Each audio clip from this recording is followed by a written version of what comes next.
बिहार में बीजेपी की हार और जनसुराज की जीत के बीच अब दिल्ली में प्रधानमंत्री नरेंद्र मोदी और बिहार के पूर्व मुख्यमंत्री नीतीश कुमार की मुलाकात ने राजनीतिक चर्चाओं को और भी ज्यादा हवा दे दी है।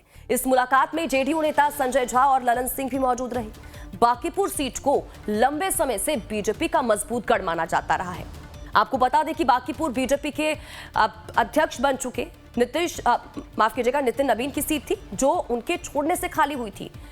देखिए, इसे एक तरह से बीजेपी का बड़ा गढ़ माना जाता था, क्योंकि लगभग 3 दशकों से यहां से बीजेपी जीतती आ रही थी। लेकिन इस बार आए नतीजों के बाद राजनीतिक हलकों में कई तरह के सवाल उठ रहे हैं। ऐसे में पीएम मोदी और नीतीश कुमार की मुलाकात को भी इसी सियासी घटनाक्रम से जोड़कर देखा जा रहा है। तो वही खबर सामने आ रही है कि बिहार के विकास, गठबंधन, बेहतर समन्वय, बिहार को लेकर आगे के रोड मैप और मौजूदा राजनीतिक पर चर्चा हुई है। सूत्रों के मुताबिक इस बैठक में बांकीपुर चुनाव परिणाम पर भी चर्चा की गई। कमलेश सिंह ज्यादा जानकारी के साथ हमारे संवाददाता इसी खबर पर जुड़ चुके हैं। सीधा रुख उनका करेंगे, जानकारी लेंगे क्या कुछ अपडेट है जो सामने निकल कर आ पा रहा है। कमलेश जी, जरा जानकारी दीजिएगा, ये जो मुलाकात प्रधानमंत्री नरेंद्र मोदी और नीतीश कुमार के बीच में हुई है, इसका क्या मतलब समझा जाए? क्योंकि कल ही बांकीपुर के हमने चुनाव परिणाम देखे, बीजेपी को जिस तरह से हार का सामना करना पड़ा, पीकी को बड़ी जीत मिली, लंबे वक्त से जो गढ़ रहा बीजेपी का, उसके तुरंत बाद आज ये मुलाकात क्या मायने?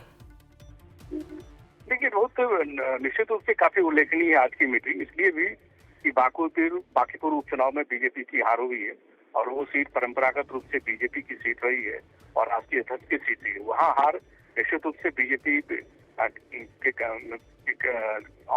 अधिकारियों में या बीजेपी के नेताओं में उस बात को लेकर चिंता जरूर है। उस चिंता के बीच आज नीतीश कुमार की मुलाकात प्रधानमंत्री नरेंद्र मोदी से हुई है। जानकारी ये मिली है कि उपचुनाव के रिजल्ट की चर्चा तो हुई ही, इसके साथ ही साथ बिहार के विकास पर भी चर्चा होगी, बेहतर कोऑर्डिनेशन को लेकर भी चर्चा होगी और लगभग 20 मिनट की मुलाकात में ललन सिंह जो केंद्रीय मंत्री भी हैं, जेडीयू के नेता भी वो भी मौजूद है, संजय झा जो जेडीयू के राष्ट्रीय कार्यकारी अध्यक्ष हैं उस बैठक में मौजूद है। तो निश्चित रूप से दोनों नेताओं की ओर से विचार का विनिमय हुआ है। अब देखना होगा कि इसको जो बातें दोनों नेताओं के बीच भी है उसको कैसे क्रियान्वित सरकार और पार्टी करती है।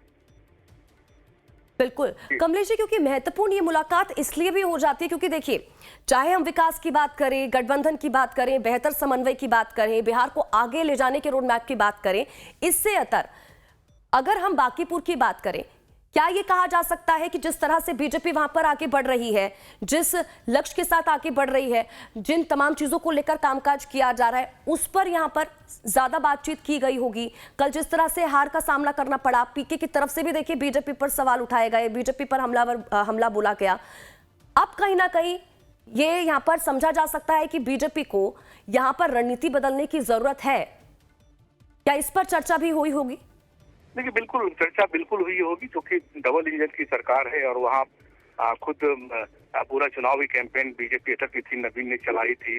30 के मंत्रियों को लगाया गया था, खुद वहाँ बीजेपी के पहली बार मुख्यमंत्री बने हैं। इसके बावजूद अगर बीजेपी हारती है, होगी 20,000 के मार्जिन से, पिछला चुनाव बीजेपी 50,000 से जीती थी, इस बार 20,000 के मार्जिन से हार गए, तो कहीं ना कहीं बीजेपी का जो कोर वोट बैंक है वो खिसका है और पार्टी को भी इस बात की जानकारी है कि उनका जो कोर वोट बैंक है वो नाराज है।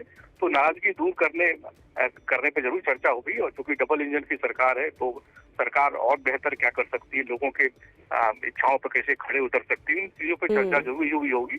लेकिन अब देखना होगा कि कितना बीजेपी और वहाँ की सरकार कितना ये सीख ले पाती है सेटबैक से, वो देखना होगा।